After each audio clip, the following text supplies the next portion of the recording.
Bienvenue sur JW Télédiffusion. Dans cette émission, nous verrons comment développer notre capacité de réflexion et protéger ce don de Dieu. Voici ce que nous réserve le programme. Dans le nouvel épisode de la série « Imiter leur foi », nous tirerons des leçons de la vie de Rebecca. Comment son amour pour Dieu a-t-il influencé ses choix ? Une femme pasteur s'est perdue pendant des années dans un labyrinthe de faux enseignements. Comment s'en est-elle échappée et a-t-elle trouvé la vérité ? Si vous trouvez que dans votre vie, ça n'arrête jamais, vous aimerez notre dernier clip musical. Il nous conseille de respirer, de mettre sur pause et de repartir. Voici notre émission de juillet 2024.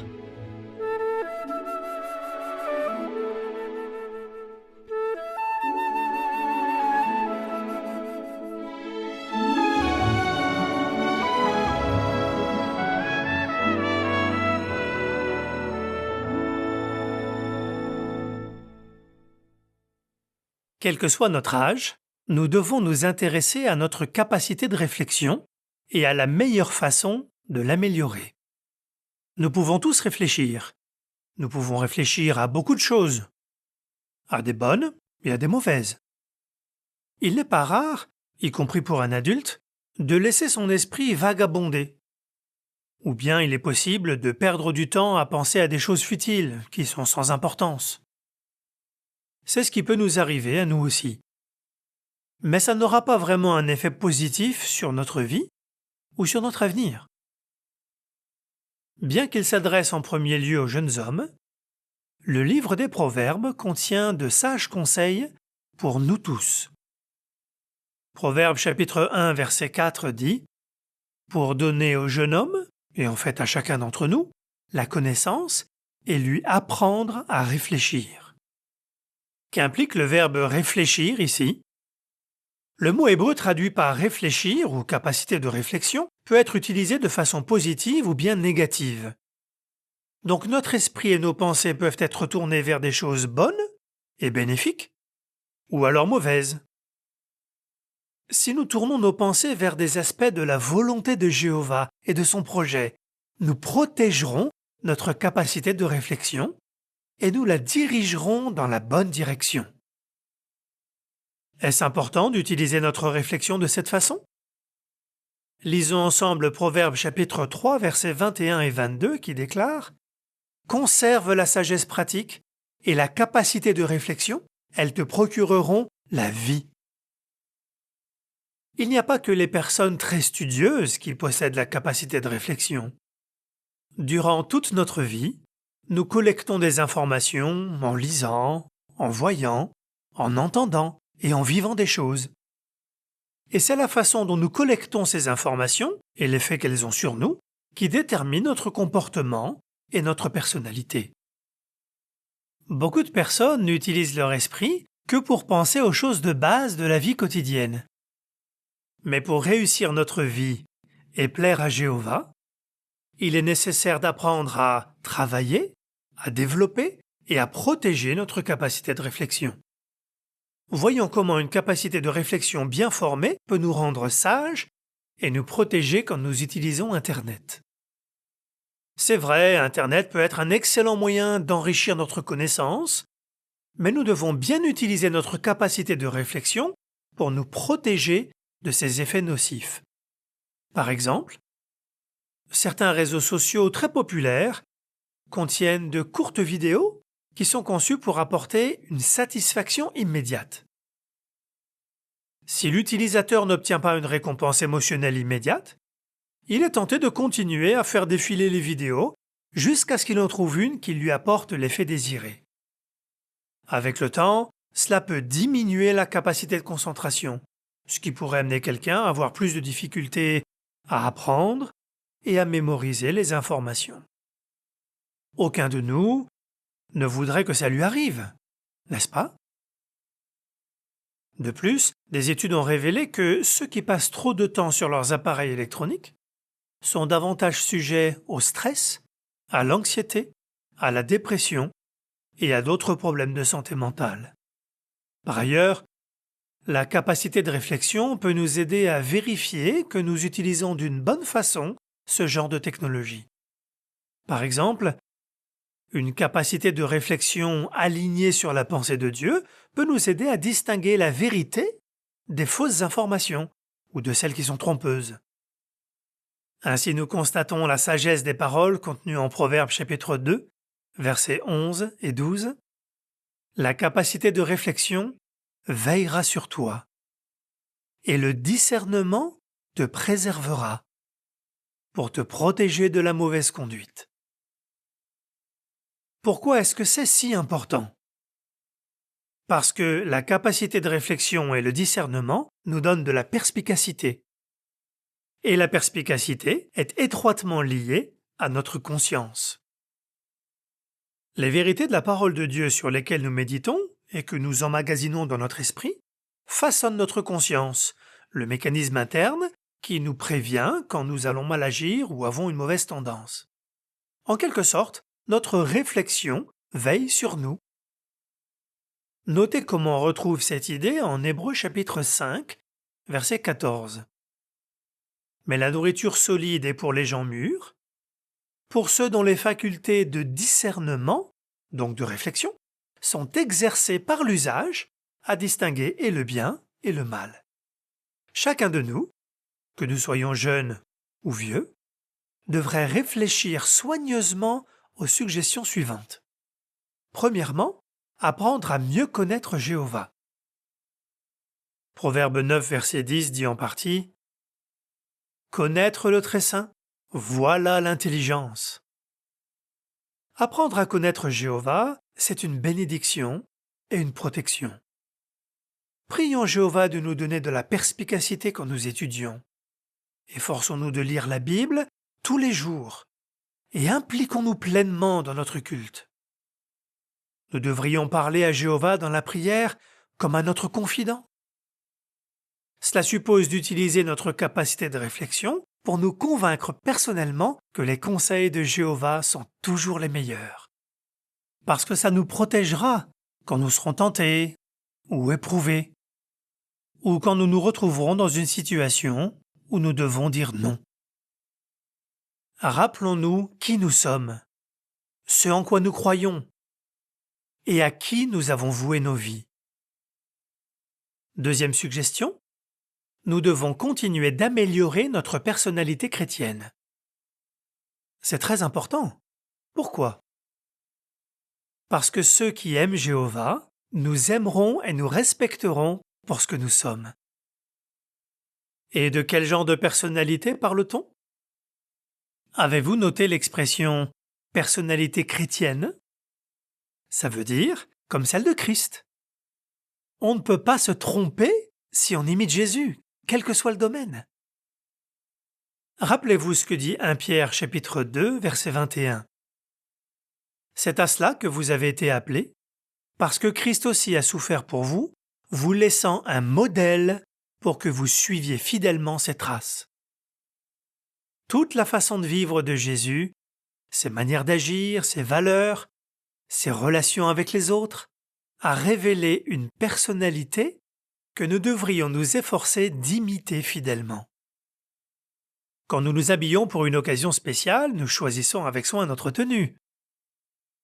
Et nous prêtons une attention toute particulière aux détails. Colossiens chapitre 3 verset 10 utilise d'ailleurs cette illustration. Ce verset dit « Revêtez-vous de la personnalité nouvelle ». Pareillement, Romains chapitre 13 verset 14 nous dit « Revêtez le Seigneur Jésus-Christ et ne faites pas de projet pour satisfaire les désirs de la chair. » Nous devons penser constamment à la personnalité de Jésus. Et évidemment, ce n'est pas naturel pour nous qui sommes des descendants imparfaits d'Adam. Ça demande de la capacité de réflexion. Et rappelez-vous qu'en l'occurrence, il ne s'agit pas d'une tenue que l'on met pour une occasion spéciale. Il faut que ce soit notre tenue de tous les jours. Autant que possible, dans la limite de notre imperfection, nous faisons des efforts continus pour imiter la personnalité de Jésus. Troisième suggestion, Donnons la priorité à nos priorités. Qu'est-ce que ça veut dire? Pour accomplir des choses dans la vie, nous devons avoir des programmes, des habitudes et des priorités. Par exemple, au Bethel, un grand travail est accompli grâce à un programme quotidien et parce qu'on donne la priorité aux choses spirituelles. En Philippiens 1, verset 10, Paul encourage à discerner quelles sont les choses les plus importantes. Une saine capacité de réflexion nous aidera à comprendre la nécessité d'organiser chaque jour de notre vie de façon à donner la priorité aux choses les plus importantes. Quatrième suggestion, gardons un point de vue modeste sur notre connaissance et notre expérience. La capacité de réflexion nous aidera à filtrer les informations que nous laissons entrer dans notre esprit. Ce qui montrera que notre capacité de réflexion a été bien formée, c'est notre façon d'appliquer la connaissance. Nous devons donc être prudents, poser des questions, vérifier les faits, demander des conseils, lire, étudier, et nous laisser guider par les principes bibliques. Et une fois que nous avons une certaine connaissance, perspicacité et capacité de réflexion, soyons modestes dans la façon dont nous en faisons profiter les autres. L'apôtre Paul a dit en Romains chapitre 12, verset 3, « Je dis à chacun d'entre vous de ne pas penser de lui-même plus qu'il ne faut penser, mais de penser de manière équilibrée. » Oui, nous devons avoir un point de vue modeste sur la capacité de réflexion que nous avons acquise. Vous avez remarqué qu'il est dit de penser de manière équilibrée, pas de manière exagérée, pas en pensant de nous-mêmes plus qu'il ne faut penser. Une cinquième façon d'utiliser notre capacité de réflexion, c'est d'éviter d'avoir des dettes. Pourquoi c'est notre dernier point? Parce que les biens matériels ne sont pas ce qu'il y a de plus important dans notre vie. Beaucoup se tuent au travail parce qu'ils veulent devenir riches à tout prix. Mais nous, en tant que chrétiens, nous avons un autre travail, notre culte pour Dieu. Nous travaillons dur pour obtenir la vie. Oui, nous restons concentrés sur la vie éternelle qui nous attend. Alors c'est vrai, on a besoin d'argent pour acheter ce qui nous est nécessaire. Qu'on soit jeune et qu'on commence à gagner sa vie, ou qu'on soit plus vieux et qu'on travaille déjà depuis de nombreuses années, on a besoin d'apprendre à tenir un budget. Il nous faut donc utiliser notre capacité de réflexion pour distinguer nos besoins de nos envies et pour faire attention à ne pas accumuler des dettes. Rappelez-vous, d'après Proverbes chapitre 22 verset 7, « L'emprunteur est esclave du prêteur. » Ces suggestions ne sont que quelques exemples de domaines de la vie où nous avons besoin de notre capacité de réflexion et de discernement pour analyser notre situation, prendre des décisions et faire des choix concernant notre avenir. N'oublions jamais le conseil contenu en Proverbes 3, 21 et 22. Conserve la sagesse pratique et la capacité de réflexion. Elles te procureront la vie. Et on peut même ajouter la vie éternelle dans le monde nouveau que Dieu promet. La Bible parle de jeunes qui, grâce à leur capacité de réflexion, ont fait de bons choix. Rebecca était l'une d'entre eux. Voyons ce qui lui a permis de prendre une décision qui a changé sa vie. Il y a bien longtemps, Abraham envoya son serviteur Éliézer chercher une femme pour son fils Isaac. Il savait que seule une femme profondément spirituelle pourrait être utilisée dans le projet de Dieu. Mais quelle femme serait prête à quitter sa maison et à partir vers l'inconnu? Rebecca! Rebecca!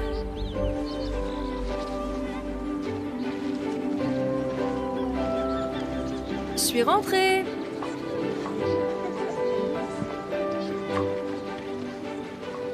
Bonjour ma fille. Bonjour maman.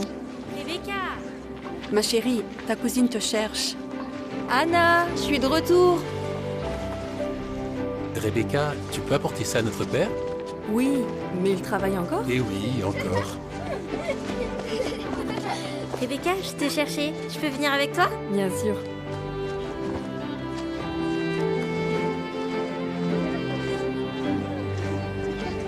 Papa, Laban m'a dit que tu en avais besoin. Ah, merci.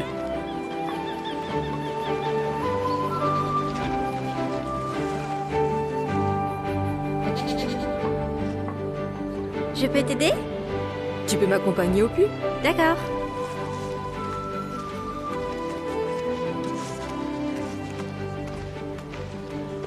Anna, pas aujourd'hui. Il faut que tu nous aides à préparer le repas.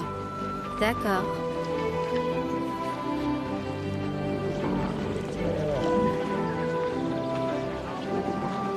Bonjour. Bonjour Rebecca. Ça va. Bonne journée.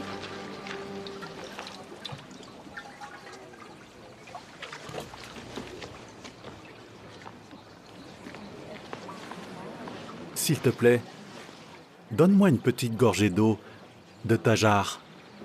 Bois, monseigneur.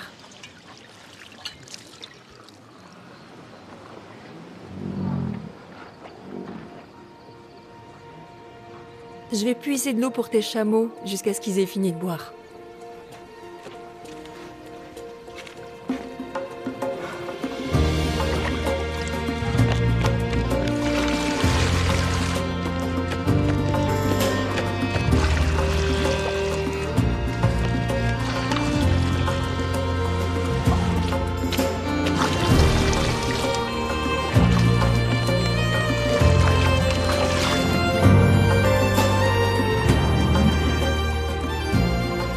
T'as beaucoup marché, toi.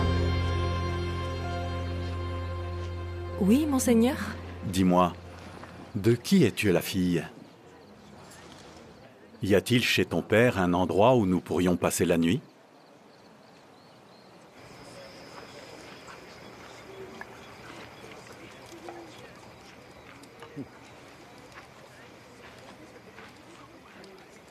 Je ne mangerai pas avant d'avoir dit ce que j'ai à vous dire. Eh bien, parle. Je suis le serviteur d'Abraham. Jéhovah a énormément béni mon maître. Sarah, la femme de mon maître, lui a donné un fils alors qu'elle était âgée.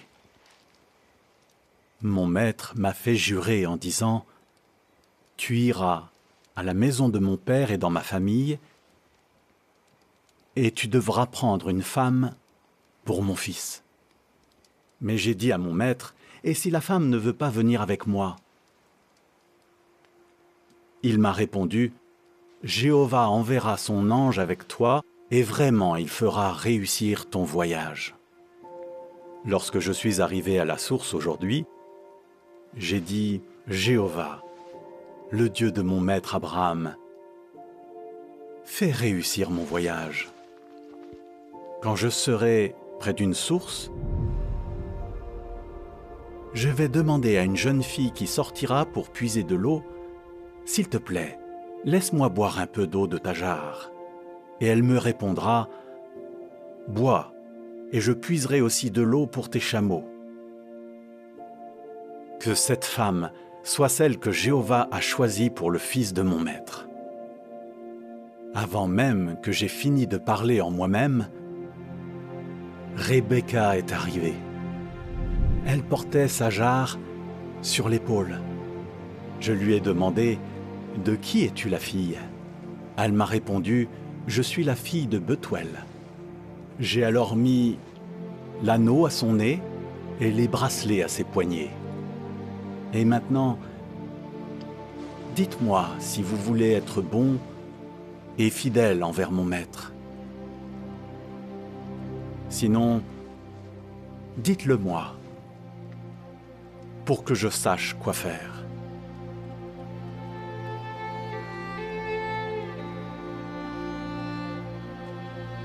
Cela vient de Jéhovah. Qu'elle devienne la femme du fils de ton maître, comme l'a dit Jéhovah.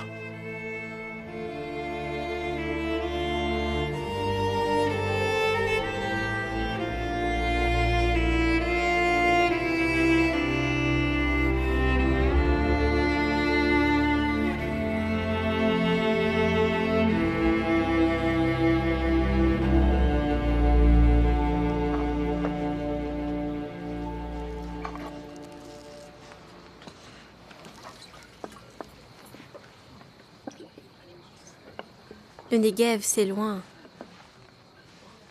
Tu reviens quand?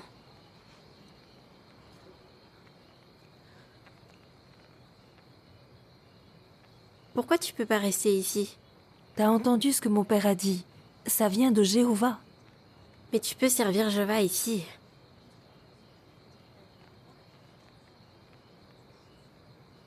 C'est vrai.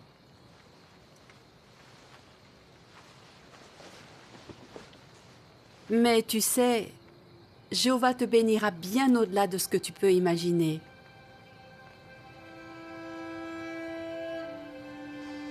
On a encore un peu de temps ensemble.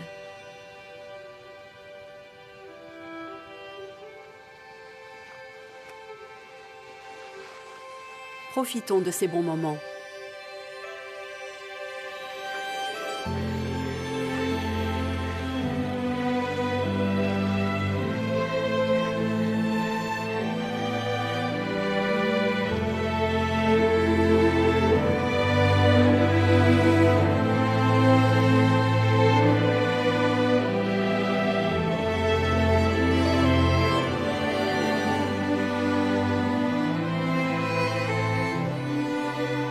Jéhovah, pourquoi moi?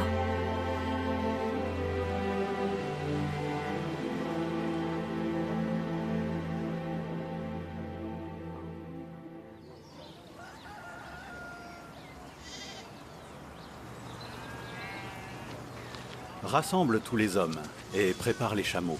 Nous devons partir. D'accord. Mais qu'est-ce que vous faites? S'il vous plaît, renvoyez-moi chez mon maître. Que la jeune fille reste avec nous pendant encore 10 jours. Au moins 10 jours. Ensuite, elle pourra partir. Ne me retardez pas, puisque Jéhovah a fait réussir mon voyage. Renvoyez-moi pour que je retourne chez mon maître. Appelons la jeune fille et demandons-lui son avis.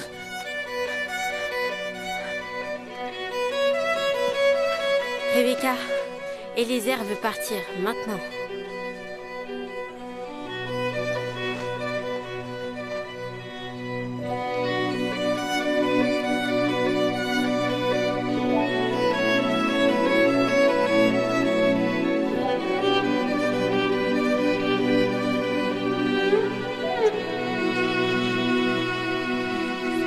Pardon.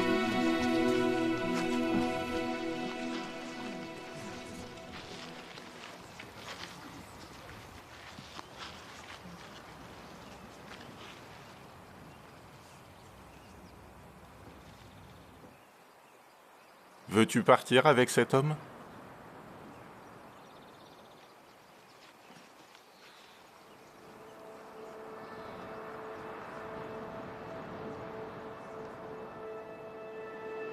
Oui, je suis d'accord.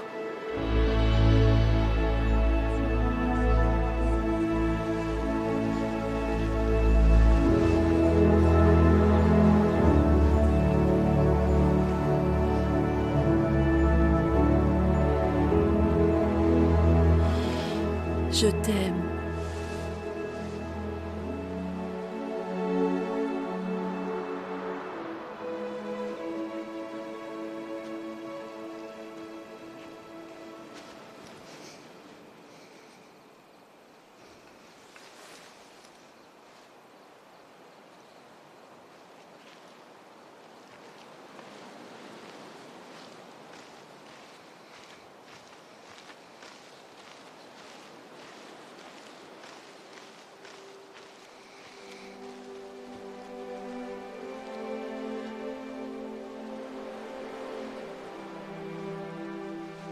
Rebecca! Notre sœur devient des milliers de fois 10 000 et que tes descendants prennent possession des villes de leurs ennemis. Louez Jéhovah! Louez Jéhovah. Tu vas me manquer. Je t'aime!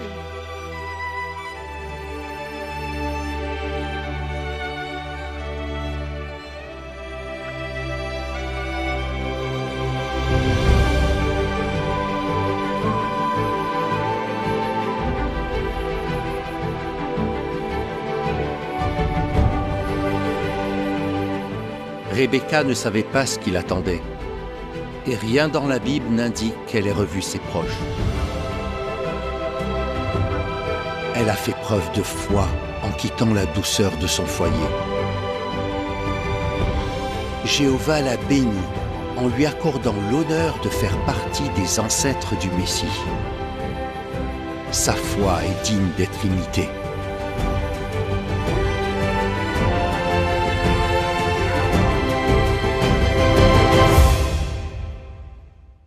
Au bout du compte, Rebecca n'a eu que très peu de regrets.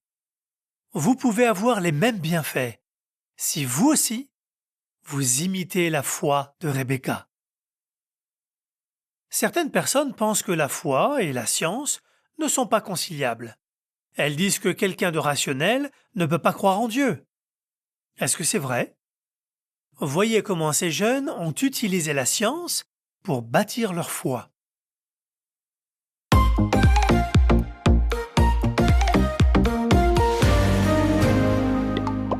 Quelles difficultés peut-on rencontrer quand on croit en la création? Ma matière préférée, c'était la science, parce que ça m'a permis de découvrir comment certaines choses étaient reliées entre elles. Je trouvais que c'était passionnant de comprendre comment le monde physique fonctionne. Mais ensuite, on nous a enseigné l'évolution et j'ai immédiatement su qu'il y avait un truc qui clochait. Quand j'avais 12 ans, à l'école, on avait des cours de sciences. C'était la matière que je détestais le plus. Mon prof était convaincu qu'on descendait du singe et que la théorie de l'évolution était exacte. Je me suis rendu compte que j'étais sûrement le seul de la classe à me dire que c'était faux. Alors j'ai commencé à me demander si c'était le prof qui avait tort ou si toute ma vie j'avais peut-être cru quelque chose de faux. C'est un peu compliqué de se retrouver seul dans ce genre de situation. Qu'est-ce qui t'a aidé à avoir foi en un créateur? J'ai passé beaucoup de temps à lire dans le bus quand j'allais à l'école. Je lisais des articles de jw.org et la brochure Origine de la vie pour savoir ce en quoi moi je croyais vraiment. Un soir, en rentrant, j'ai fait plein de recherches et mes parents m'ont aidé à chercher sur le site. Ce qui m'a le plus aidé, c'est la vidéo « Ce qu'ils en pensent, croire en Dieu ». Je me souviens d'une scène qui m'a vraiment marquée. On voyait une bouteille en verre sur une plage de sable. Alors c'est vrai que le verre est fait de sable, mais c'est clair que la bouteille ne s'est pas faite toute seule.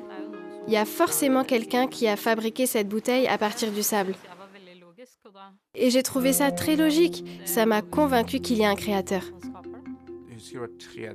Je me souviens qu'il y a 3 choses essentielles à la vie. L'ARN, l'ADN et les protéines. En fait, c'est pas possible que ces 3 éléments soient venus à l'existence au même moment et au même endroit. Et surtout, il aurait fallu que les 3 se réunissent et se disent « On aimerait bien créer la vie, une cellule, qui deviendrait ensuite un animal, une personne ou un tas d'autres choses. » Ça m'a permis de comprendre qu'il faut plus de foi pour croire à cette théorie que pour croire qu'un Dieu a tout créé. Du coup, j'ai envoyé un message à mon prof pour lui expliquer pourquoi moi, je croyais en un créateur. Et j'ai ajouté le lien vers la vidéo. Il m'a demandé si je serais d'accord pour montrer la vidéo à toute la classe. Je lui ai répondu « Oui, bien sûr ». J'ai tellement regardé la vidéo que je la connaissais par cœur. Je savais exactement dans quel ordre les scènes passaient. Donc si un élève avait une question, je pouvais lui répondre. Pendant les 5 dernières minutes du cours, j'ai expliqué un peu devant toute la classe qui étaient les témoins de Jéhovah et qu'on croyait en un créateur. Et j'ai dit que j'avais une vidéo qui m'avait convaincue de ça, moi, personnellement. Et au moment où j'allais appuyer sur lecture, ça a sonné. Mais tout le monde est resté dans la salle de classe pour regarder la vidéo. C'était très drôle. Que t'apporte le fait de croire en un créateur plein d'amour? Tout prend beaucoup plus de sens. On se dit pas qu'on est juste là, qu'on vit notre petite vie, et puis qu'on meurt, et que voilà, c'est tout. On sait que la vie a un sens, et qu'on a un bel espoir pour l'avenir.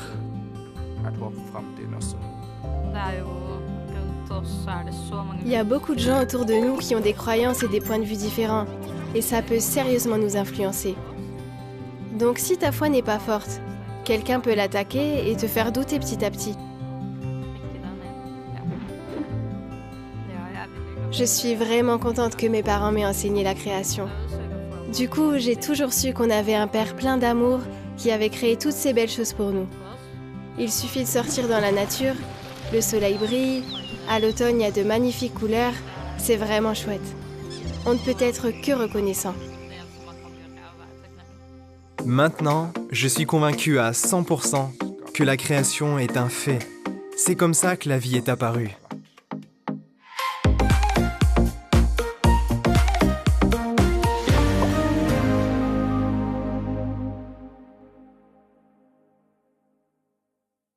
Ces deux jeunes avaient des doutes, mais ils les ont affrontés courageusement. Vous le pouvez aussi. Surtout, n'ayez pas peur d'en parler à des chrétiens mûrs. Faites des recherches et réfléchissez à ce que vous apprenez. Si vous rassemblez des connaissances précises, vous trouverez des réponses satisfaisantes. C'est ce que Ketri voulait. Des réponses aux grandes questions de la vie. Elle était pasteur luthérienne en Finlande. Comment allait-elle trouver la vérité? Découvrons-le.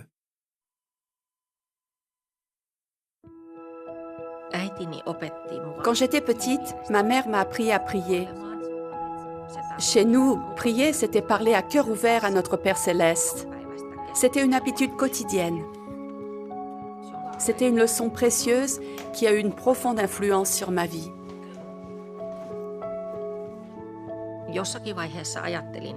Depuis que je suis petite, j'ai toujours voulu devenir enseignante. J'y ai réfléchi un peu plus et j'ai compris que ce que je voulais vraiment faire de ma vie, c'était travailler pour le royaume des cieux. Comment est-ce que je pourrais concilier les deux? J'ai décidé d'étudier la théologie pour pouvoir l'enseigner ensuite.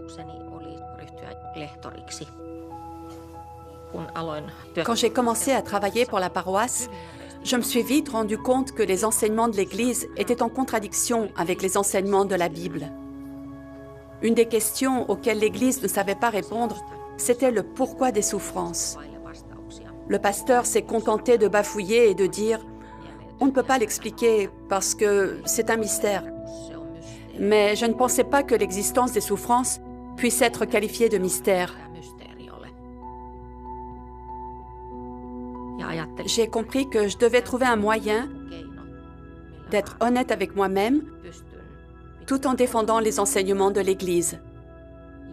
Donc, quand j'enseignais mes élèves, je leur expliquais « ça, c'est ce qu'enseigne l'Église, mais ça, c'est ce que la Bible dit ». Joskus ne eroaa toisistaan, mutta minä näytän teille molemmat. Ja voitte sitten itse päättää, että mitä uskotte.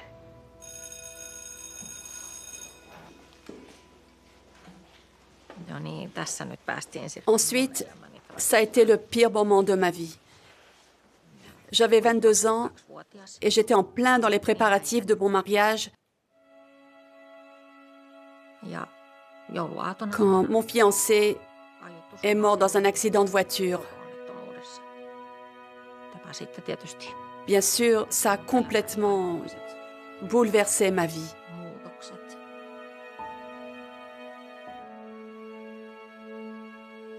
C'était le sentiment le plus douloureux que j'ai jamais éprouvé. Au plus profond de moi, je savais que je ne me marierais jamais et que je ne fonderais jamais de famille. Alors je devais trouver un moyen de survivre, jour après jour, année après année. Et je devais chercher une façon d'accomplir quelque chose pour donner du sens à ma vie. Du coup, je me suis réfugiée dans mon travail. Le poste que j'espérais avoir a été supprimé et ses activités revenaient désormais à un pasteur. En tout, j'ai travaillé pour l'Église pendant 33 ans. Lorsque ma santé ne me l'a plus permis, j'ai fait d'autres tâches pour l'Église. Je donnais tout ce que je pouvais donner. Mais à chaque fois que je me tournais vers l'Église parce que j'avais besoin de quelque chose, je ne recevais jamais rien. J'ai prié pendant des années en disant « Seigneur, aide-moi à trouver mon vrai foyer spirituel. J'ai prié pour ça pendant une dizaine d'années. Et puis un jour, j'ai rencontré les témoins de Jéhovah. J'ai tout de suite dit à mon Père Céleste, c'est ça que je recherchais.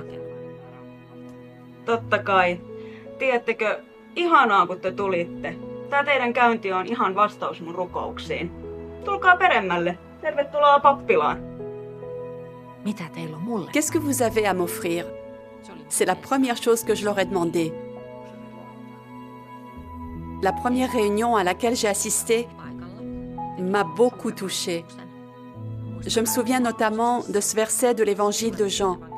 Par là, tous sauront que vous êtes mes disciples si vous avez de l'amour parmi vous. Et je me suis dit, c'est ce que j'ai recherché toute ma vie. Et là, enfin, je l'ai trouvé.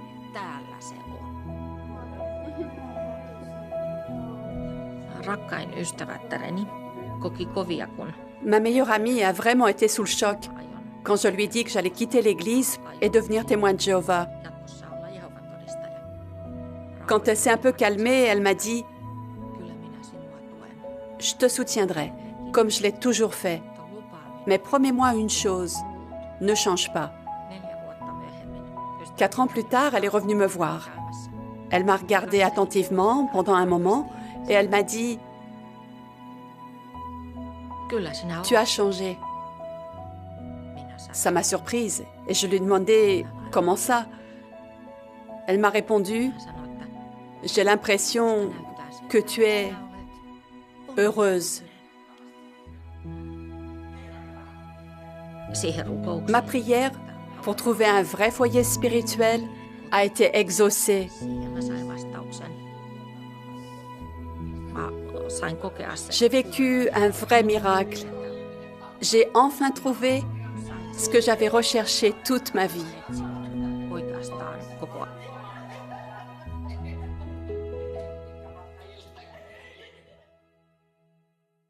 Quelle joie que Kétri ait trouvé le foyer spirituel pour lequel elle priait. La perte d'un proche a marqué un tournant dans sa vie. Les souffrances peuvent pousser n'importe qui à se demander « Pourquoi moi? Pourquoi maintenant? Que fait Dieu ?» Frère David Splain, du Collège central, explique comment nous pouvons apaiser ce genre de pensée dans le culte matinal suivant. Avez-vous déjà eu des ennuis en essayant de faire le bien? Si c'est le cas, pensez à Jacob. Jacob a fait le bien. Au lieu d'épouser une païenne, comme l'a fait son frère Ésaü, il s'est rendu chez un parent qui servait Jéhovah, Laban, et il lui a demandé la main de sa fille, Rachel. Mais ça n'a pas tourné comme prévu. Laban a trompé Jacob en lui faisant épouser à la fois Rachel et sa sœur aînée, Léa. Et les deux femmes ne s'entendaient pas très bien. Elles agissaient plus comme des rivales que comme des sœurs. Jéhovah a vu les manigances de Laban, mais il n'est pas intervenu. Et Jacob n'en a pas voulu à Jéhovah. Il ne lui a pas dit « Pourquoi ça m'arrive à moi? J'ai suivi les instructions, j'ai fait ce qu'il fallait, et regarde où j'en suis aujourd'hui. » Non, Jacob n'était pas comme ça. Jéhovah, par la suite, réglerait la question en donnant cette loi à Israël. Tu ne dois pas prendre une femme en plus de sa sœur, car elle deviendrait rivale. On voit presque Rachel et Léa en filigrane derrière cette loi, vous ne trouvez pas? Donc Jéhovah réglerait la question. Mais entre-temps, il a soutenu Jacob. Il l'a aidé à supporter son épreuve. Malgré tout, Jacob a eu la grande joie d'avoir Joseph, et c'est de lui qu'on va parler. Jéhovah s'est mis à communiquer avec Joseph dès son adolescence et il lui a donné 2 rêves. Dans le premier, il a vu de la nourriture, des gerbes de blé. Les gerbes de ses frères se sont inclinées devant la sienne, et c'était tout à fait approprié, parce que plus tard, non seulement les frères de Joseph, mais presque tout le monde connu d'alors irait voir Joseph pour lui demander de la nourriture. Dans le deuxième rêve, il y avait son père, et étonnamment, sa mère, qui était morte en accouchant de Benjamin. Dans ce rêve, le soleil, la lune et 11 étoiles, parmi lesquelles Benjamin, s'inclinaient devant Joseph. Rien ne laisse penser que Joseph ait essayé d'interpréter ce rêve. Mais Jacob et ses fils ont compris. Et ils se sont offensés. Et Jacob a plus ou moins accusé Joseph d'être présomptueux. Il a dit « Allons-nous, vraiment, moi, ta mère et tes frères, nous incliner jusqu'à terre devant toi ?» On ne va pas s'étendre sur le fait que Jacob est parti du principe que c'était lui le soleil dans ce rêve. Mais que voulait dire Jéhovah à Joseph au moyen de ses rêves ? Qu'il avait prévu quelque chose de spécial le concernant. Il avait un projet pour Joseph. À votre avis, qu'est-ce que le diable a voulu faire ? Le diable a voulu faire échouer ce projet. Il a cherché à empêcher que ce projet se réalise. Alors Satan a dû exulter en entendant les frères de Joseph comploter de le mettre à mort. Serait-il allé jusqu'au bout ? Rappelez-vous Siméon et Lévi. Ils n'avaient pas hésité à massacrer tous les hommes de Sichem pour un seul homme qui avait violé leur sœur.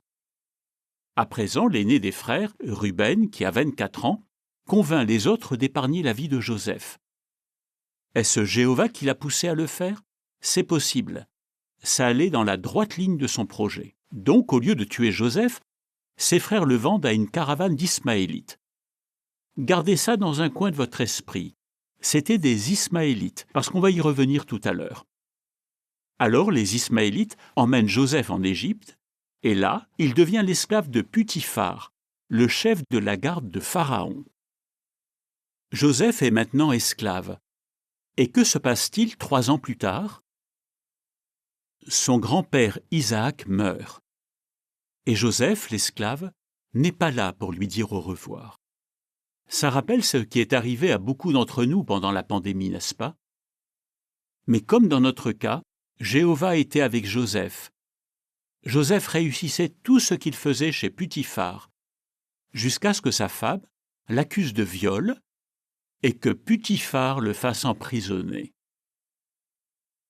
Mais on peut dire que Jéhovah était avec Joseph du fait même qu'il est allé en prison. Pourquoi disons-nous cela ? La prison était sans doute la punition la plus douce que Joseph puisse subir. C'était un esclave hébreu, et sous la loi égyptienne, Putiphar aurait pu le tuer sur le champ pour une accusation de viol. Ou alors, il aurait pu le faire arrêter, et le tribunal l'aurait condamné à 1000 coups de fouet. Joseph serait probablement mort sous les coups. Cela nous permet de comprendre pourquoi, d'après la loi mosaïque, un Israélite pouvait recevoir jusqu'à 40 coups de bâton et non 1000 coups de fouet. C'était une preuve de l'amour de Jéhovah. Il voulait empêcher les Israélites d'être cruels comme les Égyptiens. Faisons travailler un peu notre imagination. Plus tard, Joseph interprète un rêve pour Pharaon, qui fait de lui son conseiller principal. Imaginez, Joseph s'agenouille et reçoit la bague à cacheter de Pharaon. Il se relève et fait un pas en arrière. Du coin de l'œil, il voit quelqu'un qui se tient près du trône. Quelqu'un qui essaie de se faire aussi petit que possible. Putiphar, le chef de la garde royale. Je ne sais pas vous, mais moi cette hypothèse me fait sourire quand j'y pense. Vous imaginez la scène, Putiphar rentre chez lui déjeuner ce jour-là et annonce à sa femme qui est maintenant son nouveau chef. Je me demande si elle a bien dormi après ça. La femme de Putiphar avait fait une chose terrible, mais les frères de Joseph aussi. D'ailleurs, si la loi avait déjà existé, les frères de Joseph auraient été mis à mort pour kidnapping. Plus tard, Jéhovah a fait du kidnapping un crime méritant la mort. Il avait peut-être les frères de Joseph à l'esprit quand il a donné cette loi. Certains pensent que c'est Siméon qui était à l'origine du complot, ce qui expliquerait peut-être pourquoi Joseph l'a gardé, lui, quand il a renvoyé ses autres frères chez eux. Revenons au projet de Jéhovah. Jéhovah a un projet pour Joseph, et Joseph fait descendre sa famille en Égypte. Ça réalise la prophétie, mais il y en a une autre. Dieu avait dit à Abraham que ses descendants seraient affligés par des étrangers pendant 400 ans. Israël a quitté l'Égypte en 1513, alors quand les 400 ans ont commencé? En 1913.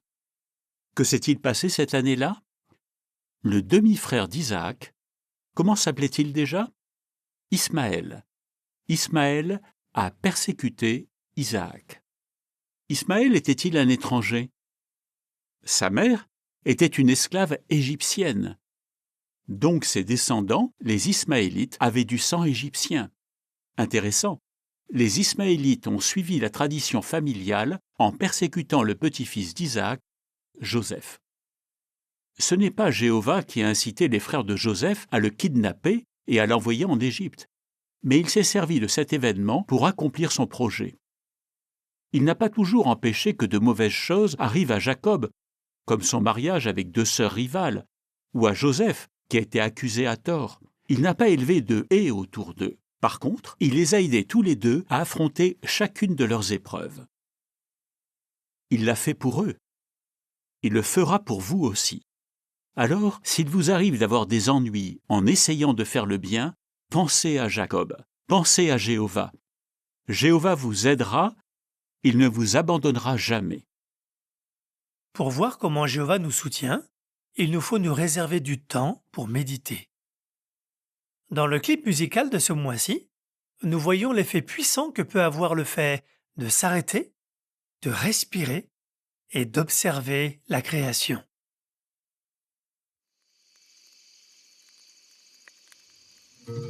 Autour du feu ensemble, tranquille sous les étoiles.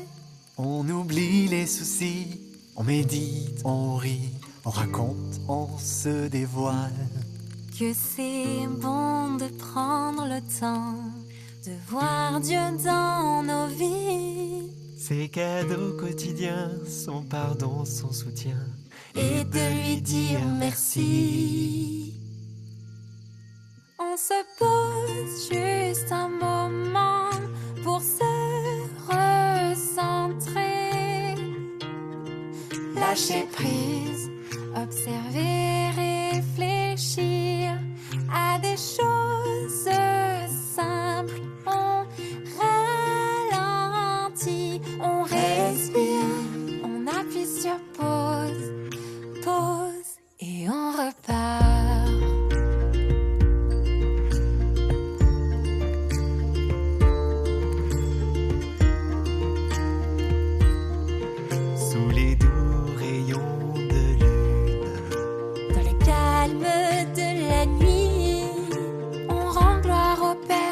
Dieu des lumières, pour ses bontés infinies, voir plus haut que nos épreuves. Le grand procès au ciel nous permet d'endurer, toi et moi, sans douter de l'amour du Dieu fidèle. On se pose juste un moment pour se recentrer, lâcher prise, observer, réfléchir à des choses simples. On ralentit, on respire, on appuie sur pause, pause et on repart. Pause et on repart, et on repart. On se pose juste un moment.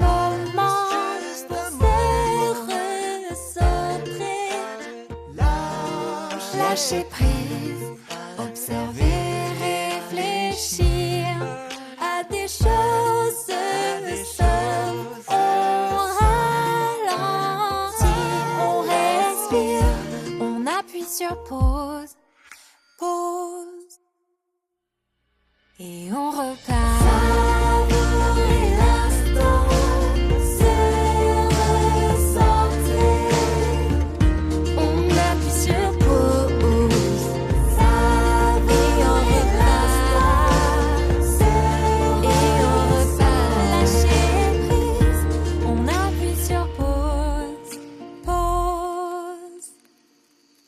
Et on repart.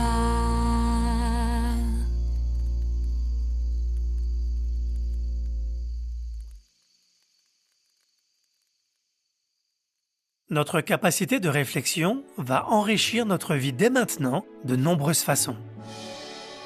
Nous allons prendre de bonnes décisions qui vont nous rapprocher de Jéhovah. Nous allons répondre à chaque question que nous nous posons au sujet de notre foi. Nous allons conserver la sagesse pratique que nous trouvons dans la Bible. Et enfin, nous nous garantirons une vie parfaite à l'avenir. Dans la carte postale de ce mois, allons visiter le Burundi.